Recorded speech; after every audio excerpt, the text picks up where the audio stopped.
Hello students, আজকে আমরা আমাদের যে থার্ড লেসন অটাম সেই লেসনটা আমরা করব এবং আমাদের ক্লাস 9-এর এটা প্রথম পোয়েম, প্রথম কবিতা। চলো শুরু করে ফেলি। কেমন? প্রথমেই আমরা কবি পরিচিতি দিয়ে ডিসকাশনটা স্টার্ট করব। অটাম এই কবিতাটা লিখেছেন জন ক্লেয়ার। ঠিক আছে, এই জন ক্লেয়ার কে ছিলেন? জন ক্লেয়ার একজন ব্রিটিশ পোয়েট ছিলেন।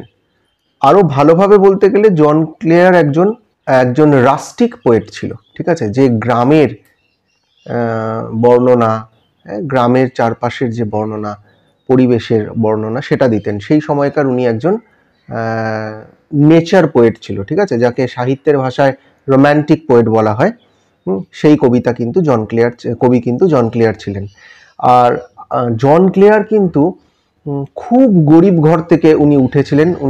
ওনার বাবা একজন ডে লেবারার ছিলেন এবং খুব পরিশ্রম করতে হয়েছে খুব অল্প বয়স থেকে। তা সত্ত্বেও কিন্তু উনি ওনার ট্যালেন্ট শো করেছিলেন এবং আলটিমেটলি হি ফ্লারিশড, রাইট? তো জন ক্লেয়ারকে কিন্তু আমরা peasant poet, PEASANT, peasant poet এই নামেও কিন্তু আমরা জানি। কেমন? তো এই হলো কবি পরিচিতি। এবার কবিতার কথায় আসি। অটাম সিজন মানে শরৎকাল, তাই না? আমাদের এর আরেকটা নাম আছে সিজন অফ ফল, কারণ এইটা হচ্ছে পাতা ঝরার সময়। এই সময় পরিবেশে চারিদিকে পাতা ঝরে যায়, গাছের ডাল একদম ফাঁকা হয়ে যায়, শাখা ফাঁকা হয়ে যায়, চারিদিকে একটা সবকিছু ঝরে যাওয়ার একটা পরিবেশ। এবং তারপরেই আসে হচ্ছে শীতকাল। কেমন?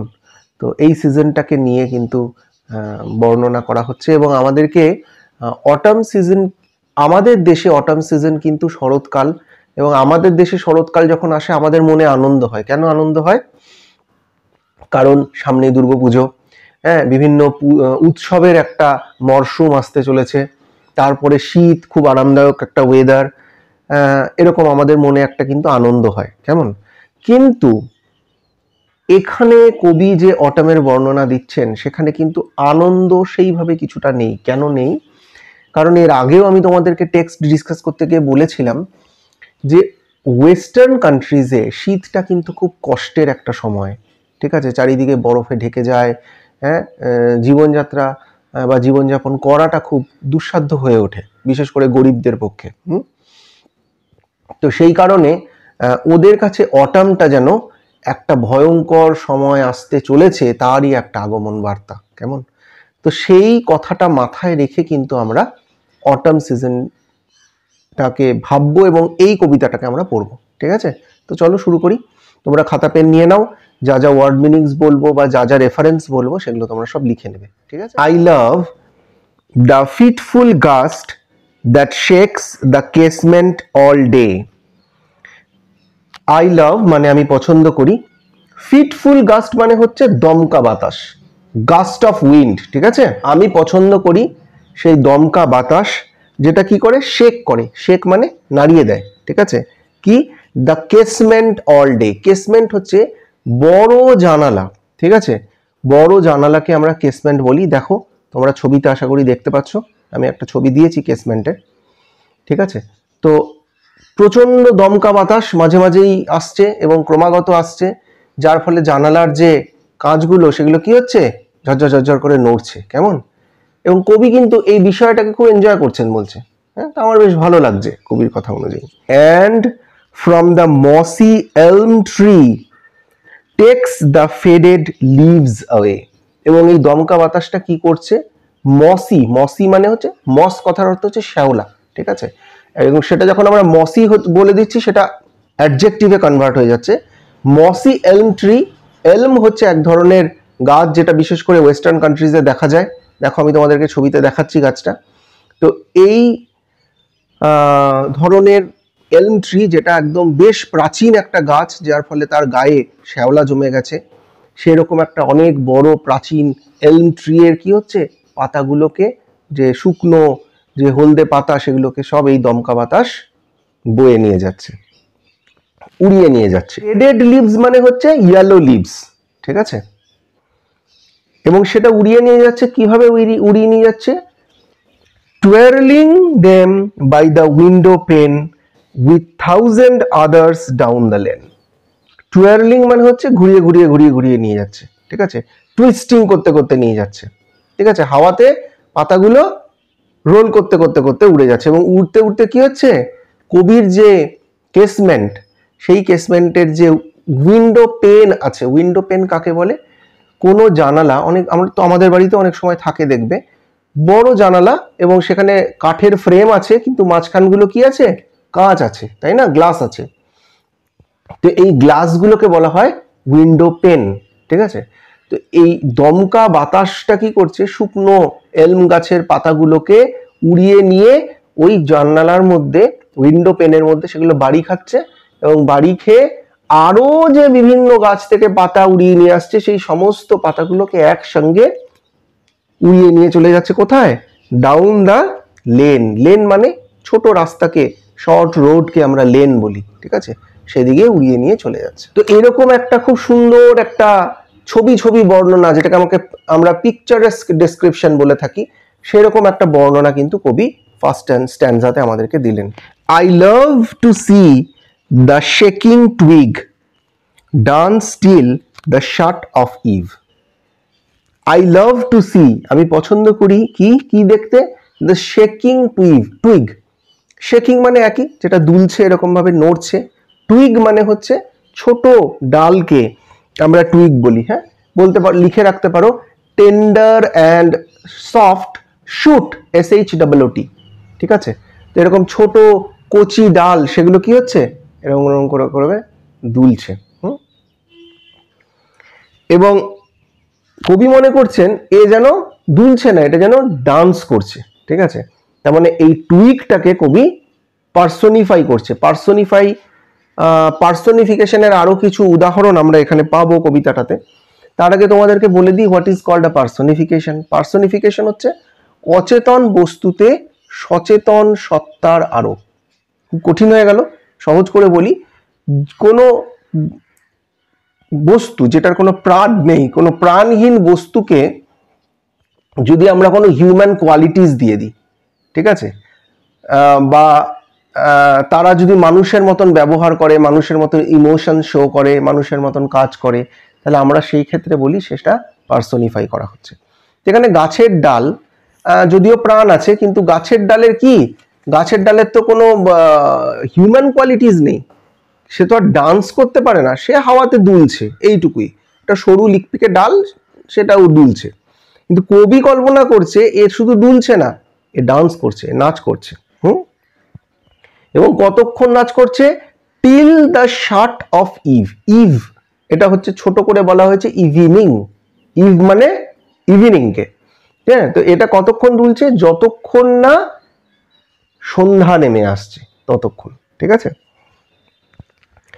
আর কি হচ্ছে চারিপাশে, the sparrow on the cottage rig whose chirp would make believe that spring was just now flirting by in summer's lap with flowers to lie. The sparrow on the cottage rig. Rig কথার অর্থ হচ্ছে বাংলায় বলতে গেলে মাস্তুল। জাহাজের যেরকম এরকম একটা মাস্তুল থাকে, তো সেরকম কটেজের বা কুঁড়ে ঘরের রিগ, কুঁড়ে ঘরের তো আর মাস্তুল থাকবে না, কিন্তু সেটার ওই চিমনির যে বাইরের যে স্ট্রাকচারটা, সেটাকে কিন্তু কবি এখানে রিগ বলে বলছেন। লিখে রাখো, jutting external part of the building. Jutting external part of the building. Jutting কথার অর্থ হচ্ছে উঁচু হয়ে বেরিয়ে থাকা, ঠিক আছে, মেন স্ট্রাকচার থেকে বেরিয়ে থাকলে সেটাকে আমরা জাটিং বলি।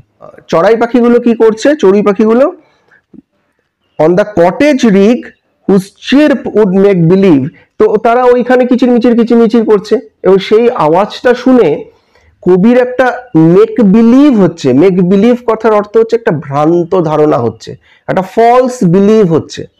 মেক বিলিভ মানে ফলস বিলিভ, এরকম একটা বিলিভ হচ্ছে। কি বিলিভ হচ্ছে, that spring was just now flirting by in summer's lap with flowers to lie. এখানেও একটা পার্সোনিফিকেশন করা হয়েছে। এখানে স্প্রিং সিজনকে, হ্যাঁ, কিসের সঙ্গে তুলনা করা হচ্ছে, একটা কান্ট্রি গার্লের সঙ্গে, হ্যাঁ, একটা পাড়া গাঁয়ের মেয়ের সঙ্গে তুলনা করা হচ্ছে এবং বলছে সে বুঝি ফ্লার্ট করছে, ফ্লার্ট করা মানে হচ্ছে খেলাধুলা করা, মজা মস্করা করা, প্লেফুলি, টু ডু সামথিং প্লেফুলি, ঠিক আছে? তো দ্যাট ইজ কল্ড ফ্লার্টিং। তো ও যেন খেলাধুলা করছে কার সঙ্গে? আরেক তার বন্ধুর সঙ্গে, সেটা কে? সামার। তাহলে এখানে দুটো সিজনকেই কিন্তু পার্সনিফাই করা হলো, স্প্রিংকে করা হলো একটা রাস্টিক গার্লের সঙ্গে, আর সামারকেও তার এক বন্ধুর, কম্পেনিয়নের সঙ্গে। সে যেন তার সঙ্গে খেলাধুলা করছে, হ্যাঁ, তার সঙ্গে ফ্লার্ট করছে, এবং সারাদিন ফ্লার্ট করে সে ক্লান্ত হয়ে গেছে, এবং ক্লান্ত হয়ে গিয়ে সে তখন ওর কোলেই, সামার নামক যে তার কম্পেনিয়ন, তার কোলেই সে শুয়ে বিশ্রাম করছে, ঠিক আছে? একটা যেন ড্রাউজি ফুলফিলনেস, ড্রাউজি মানে ঘুমের আগের যে আমাদের কন্ডিশন, একটা ঘুম ঘুম ভাব আসে, সেরকম একটা ফুলফিলমেন্ট মানে খুব পরিতৃপ্তি, যেন খুব স্যাটিসফাইড হয়েছে স্প্রিং, ঠিক আছে? এখানে আরেকটাও ইমেজারি আছে। ইমেজারিটা কি? যে এদেরকে, এই স্প্রিং আর সামার, এদের দুজনকে একটা কাপলের সঙ্গে তুলনা করা হয়েছে, বয়ফ্রেন্ড অ্যান্ড গার্লফ্রেন্ডের সঙ্গে তুলনা করা হচ্ছে, কাপলের সঙ্গে।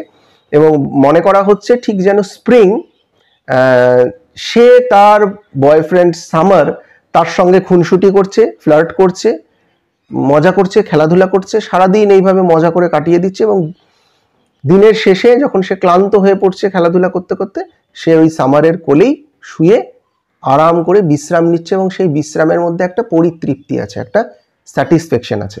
তো এখানে কিন্তু আমরা দুটো জিনিস পেলাম, একটা কি পেলাম? পার্সনিফিকেশন পেলাম, যেটা আমি তোমাদেরকে বললাম, আর একটা কি পেলাম?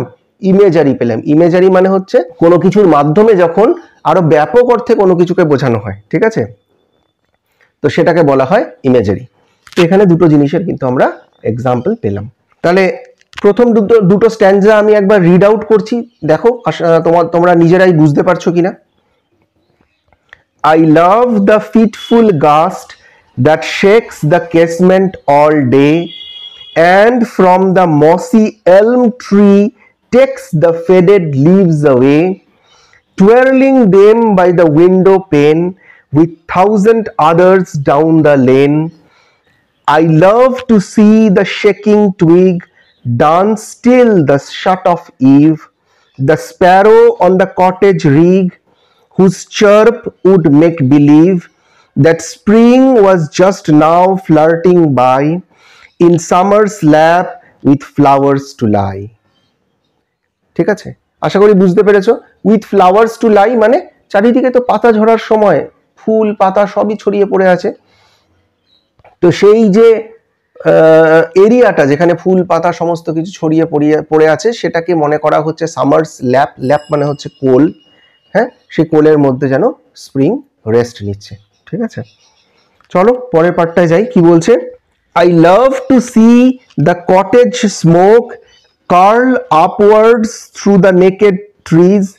Naked trees মানে trees without leaves, ঠিক আছে? কি বলছে? যে কবি বলছে আমি এটাও দেখতে ভালোবাসছি, কি কি? যে এই যে কটেজ, সেই আমি পড়েছিলাম রিগ, সেই রিগটা কি? চিমনির আউটার পার্ট, সেখান দিয়ে ধুয়ো কুণ্ডলি পাকিয়ে বেরিয়ে আসছে, ঠিক আছে? ওই কুণ্ডলি পাকিয়ে বেরিয়ে আসাটাকে বলে কার্লিং। তো বলছে যে আমি দেখছি যে কটেজ থেকে স্মোকটা কার্লিং করতে করতে বেরিয়ে আসছে, এবং বেরিয়ে যখন আসছে কবি সেটাকে দূর থেকে ভিজুয়ালাইজ করছে, দেখছেন। ও কি দেখছেন? যে গাছের যে শুকনো ডালগুলো রয়েছে সেই ডালের ফাঁক দিয়ে দিয়ে ধুয়োটা উঠে আসছে। এখানে আরেকটা জিনিস আমরা ধরে নিতে পারি, যে ধুয়ো ওঠাটা এত স্পষ্টভাবে কবি দেখতে পারছে, তার মানে ডেফিনেটলি এই সময়টার জন্য কিছুক্ষণের জন্য হলেও কিন্তু ওই দমকা যে বাতাসটা সেটা কিন্তু একটু থেমে গেছে, গাস্ট অফ উইন্ড যেটা, সেটা কিন্তু কিছুটা হলেও থেমে গেছে। কেমন? আর কি দেখছেন? The pigeons nestled round the cote. Nestled মানে হাউসড, ঠিক আছে? শেল্টার নেওয়া, ঠিক আছে? রাউন্ড দ্য কোট, কোট মানে নেস্ট। তো এর আগে আমরা চড়াই পাখির গল্প শুনলাম, এখন আমরা এবার পিজিয়ন বা পায়রার কথা শুনছি। কি বলছে এবার? পায়রাগুলো কি করছে? The pigeons nestled round the coat, তারাও ওই যে তাদের যে বাসাটা তারা বেঁধেছে তার চারপাশে তারা ঘুরে ঘুরে বেড়াচ্ছে, কখনো ওখানে বসে বিশ্রাম নিচ্ছে, ঠিক আছে? এবং অন ডাল নভেম্বর ডেজ লাইক দিস, এবং সবাই একটা অলস টাইম, একটা লেজার আওয়ার, একটা লেজার টাইম, একটা রিল্যাক্সড টাইম তারা সবাই অতিবাহিত করছে। শুধুমাত্র কবি অতিবাহিত করছেন না, বাইরের পশু পাখিও অতিবাহিত করছে, এমনকি প্রকৃতিও যেন খুব অলসভাবে সারাটা দিন কাটাচ্ছে। এরকম একটা স্লো একটা টোনে কিন্তু দেখো কবিতাটা কিন্তু এগিয়ে যাচ্ছে। এবং এই কারণেই বলেছে দ্য ডাল নভেম্বর ডেজ লাইক দিস। তো এখানে প্রশ্ন আসতে পারে যে এটা কোন সিজন? এটা নভেম্বর সিজনকে বলা হচ্ছে। আর ডাল মানে হচ্ছে বিবর্ণ, তাই না? সবুজ পাতা যখন স্প্রিং সিজনে হয়, ফুল হয়, তখন চারপাশে খুব একটা ভাইব্রেন্ট লুক থাকে নেচারের, তাই না? কিন্তু এখানে সব পাতা ঝরে গেছে, সব হলুদ পাতা ঝরে গেছে, একটু পরে দেখবো আমরা ফল পড়ে যাচ্ছে, ফুল ঝরে আছে, ফলে খুব বিবর্ণ একটা পরিবেশ, একটা অলস পরিবেশ। প্রকৃতি যেন বিশ্রাম নিতেই বেশি পছন্দ করছে, কেমন? তো সেই জন্য নভেম্বরটাকে কি বলা হচ্ছে? ডাল, বিবর্ণ। এটা আর একটা সিনোনিম লিখে রাখতে পারো, ড্রেয়ারি, ঠিক আছে? তো আর কে কি করছে? দ্য কক আপন দ্য ডাং হিল ক্রোয়িং। ডাং হিল মানে গোবরের স্তূপ। কারণ আমি আগেই বলেছি কবি এখানে খুব গ্রাম্য পরিবেশ, রাস্টিক রুরাল লাইফের বর্ণনা দিচ্ছেন কিন্তু, হ্যাঁ। এবং সেখানে স্বাভাবিকভাবেই গোবরের স্তূপ থাকবে। তো সেখানে কি করছে? দ্য কক, মোরগটা ডাকছে, হ্যাঁ। মোরগের ডাককে কি বলে? ক্রোয়িংও বলে, আরেকটা কি বলে? কক্কা ডুডল ডু, ঠিক আছে? তো মোরগটা ডাকছে। The mill sails on the heath a going. Mill বলতে উইন্ড মিলের কথা বলা হয়েছে। দেখো আমি এখানে তোমাকে ছবিতে দেখাচ্ছি উইন্ড মিল কাকে বলে। তো উইন্ড মিলটা কি করছে? সেলস অন মানে ক্রমাগত ঘুরে চলেছে। সেল অন করার মানে হচ্ছে মুভ বা মুভস লিখে রাখো। অন দ্য হিথ, হিথ মানে হচ্ছে ওপেন, ভাস্ট ওপেন ল্যান্ডকে আমরা হিথ বলে থাকি, হ্যাঁ। দিগন্ত বিস্তৃত প্রান্তর, এটাকে আমরা হিথ বলে থাকি। তো ওই বড় বড় উইন্ডমিলরা তো অনেক ফাঁকা জায়গাতেই থাকে, তো কনজেস্টেড এরিয়াতে থাকতে পারবে না, তো সেখানে সে ক্রমাগত ঘুরে চলেছে। গোয়িং, গোয়িং মানে হচ্ছে মুভিং, কন্টিনিউয়াসলি মুভিং। তো দূরের প্রান্তরে যে মিলটা রয়েছে সে ক্রমাগত বনবন বনবন করে একঘেয়ে ভাবে যেন ঘুরেই চলেছে, মোনোটোনাসলি ঘুরেই চলেছে। The feather from the raven's breast falls on the stubble lea. Feather মানে পালক, from the raven's breast, raven is a kind of crow, যেটাকে আমরা বাংলায় দাঁড় কাক বলে থাকি, ঠিক আছে? তো দাঁড় কাকের যে বুকের যে লোম পালক, সেটাও ওই দমকা বাতাসে খসে খসে পড়ছে। ও যেন তার পালক, তার যে পুরনো হয়ে যাওয়া পালক, সেগুলোকে তারা ঝরিয়ে দিচ্ছে। তাহলে দেখো চারিদিকে কিন্তু একটা ঝরে পড়ার, ঝরে যাওয়ার একটা ইমেজারি ইউজ করা হচ্ছে এখানে। তাহলে the feather from the raven's breast falls on the stubble lea, stubble lea. Stubble কথার অর্থ হচ্ছে ধান যখন কেটে নেওয়া হয় গোড়া থেকে, তখন দেখবে তার খড়ের মতন কিছুটা অংশ উঠে থাকে, ফাঁকা মাঠ কিন্তু এই খড়ের মতন একটু একটু একটু একটু উঠে থাকে, ঠিক আমরা খাড়া বলে থাকি। তো that is called stable. R lea হচ্ছে হিথ এর অপোজিট। হিথ মানে হচ্ছে দিগন্ত বিস্তৃত প্রান্তর, এবং সেটা খাখা করছে, সেখানে কোনো কিছু থাকে না, কোনো ঘাস টাস কিছু থাকে না। আর লি হচ্ছে just opposite, long stretch of গ্রাসল্যান্ডকে আমরা লি বলে থাকি, ঠিক আছে? Long stretch of grassland. এবং এটা আরেকটু ভালো অর্থে মিডো বলতে পারো, ঠিক আছে? দাঁড় কাকটা যে রয়েছে, সেই দাঁড় কাকের বুকের থেকে যে পালক, সেটাও খসে কোথায় পড়ছে?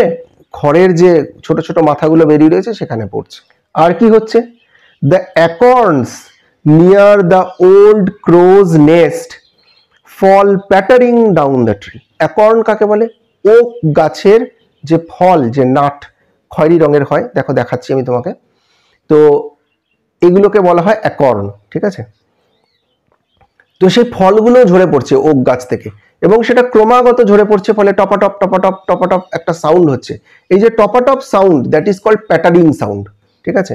জাস্ট জেনে রাখো, লিখে রাখো, পরীক্ষায় সচরাচর আসবে না, কিন্তু তোমাদের এক্সট্রা নলেজ হিসাবে পরে বড় হলে আরো ডিটেলে জানবে যে এই যে প্যাটারিং সাউন্ড, আরো বিভিন্ন ধরনের সাউন্ড, দিজ আর কল্ড, এটাও আরেকটা figure of speech, these are called onomatopoeic sound. তো এই প্যাটারিং সাউন্ডটা এরকম একটা ওনোমাটোপোয়িক সাউন্ড।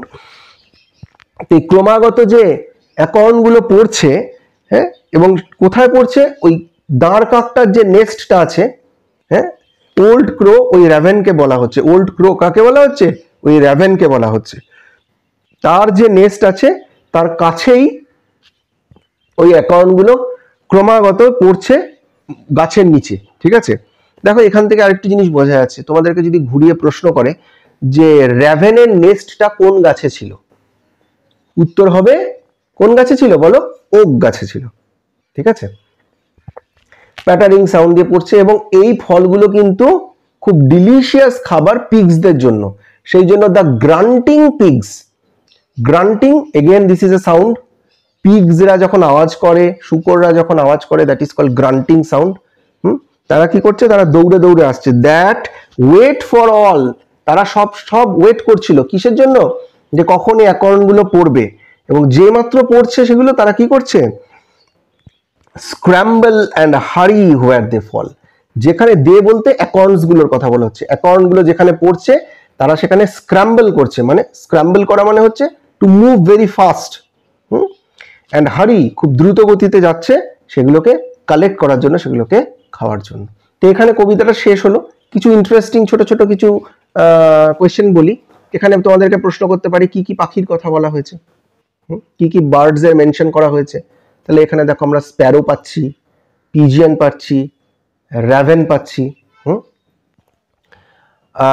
কক পাচ্ছি, এগুলো পাচ্ছি। এখানে বলতে পারি কি কি ট্রি এর উল্লেখ আছে, এলম ট্রি আছে, ওক ট্রি আছে, ঠিক আছে। দুটো অপোজিট ওয়ার্ড বলো যেটা এখানে মেনশন করা আছে, হিথ অ্যান্ড লি। কবিতাটা ভালো করে পড়ে নাও। যদি কোনো জায়গায় তোমাদের কোনো প্রশ্ন থাকে, আমি তো কোয়েশ্চেন অ্যান্সার ডেফিনেটলি দেবো, যেমন আমি দিয়ে আসছি। ওয়ার্ড মিনিংস গুলো ডিসকাস করে দিলাম তোমাদেরকে, এবং এরপরেও যদি তোমাদের মনে হয় যে এর ওপর আরো কিছু কোয়েশ্চেন তোমাদের মনে আসছে, আমাকে কমেন্ট করে জানাও, আমি নিশ্চয়ই চেষ্টা করব সেগুলোর আনসার তোমাদেরকে দিয়ে দেওয়ার, ঠিক আছে। ঠিক আছে, আশা করি তোমরা ক্লাসটা এনজয় করছো, এবং আমি খুব শিগগিরই লেসন 4 যেটা আমাদের পরের লেসন আছে সেটা আমি পড়াবো, কেমন? So that's all for today, bye bye.